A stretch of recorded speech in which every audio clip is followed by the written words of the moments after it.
ആരോഗ്യത്തോടെ ഇരിക്കാം. മികച്ച പരിചരണം ഞങ്ങളുടെ ഉറപ്പ്. Shoranur medical trust, Shoranur.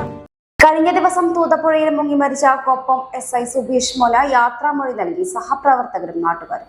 Koppam police സ്റ്റേഷനിലും ഷൊർണൂർ പോലീസ് സ്റ്റേഷനിലുമായാണ് പൊതുദർശനമുണ്ടായത്. കൊപ്പത്തുള്ളവരും സഹപ്രവർത്തകരും അന്തിമോപചാരം അർപ്പിച്ചു. പാലക്കാട് ജില്ലാ പോലീസ് മേധാവി R ആനന്ദ് ഉൾപ്പെടെ ജില്ലയിലെ ഉന്നത പോലീസ് ഉദ്യോഗസ്ഥരെല്ലാം ഷൊർണൂരിലെത്തിയാണ് അന്തിമോപചാരം അർപ്പിച്ചത്.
കുടുംബവുമൊത്ത് വിളയൂർ തൂതപ്പുഴയിൽ കുളിക്കുന്നതിനിടെയാണ് ഞായറാഴ്ച വൈകുന്നേരം കൊപ്പം SI സുബീഷ് മോൻ മരിച്ചത്.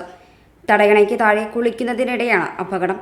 കൂടെയുള്ളവരുടെ ബഹളം കേട്ട് ഓടിയെത്തിയ നാട്ടുകാരും വിവരമറിഞ്ഞെത്തിയ അഗ്നിരക്ഷാ സംഘവും 1 മണിക്കൂറോളം നടത്തിയ തിരച്ചിലിലാണ് മൃതദേഹം കണ്ടെത്തിയത്. പെരിന്തൽമണ്ണയിലെ ആശുപത്രിയിൽ എത്തിച്ചെങ്കിലും മരണം സ്ഥിരീകരിച്ചു.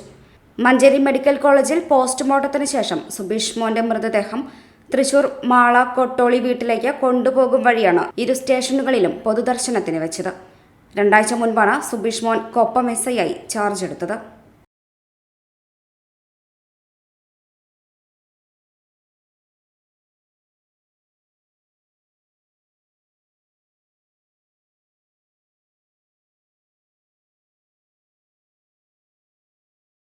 View Luxurious Makeover Studio, Bus Stand Building, Kulapudi.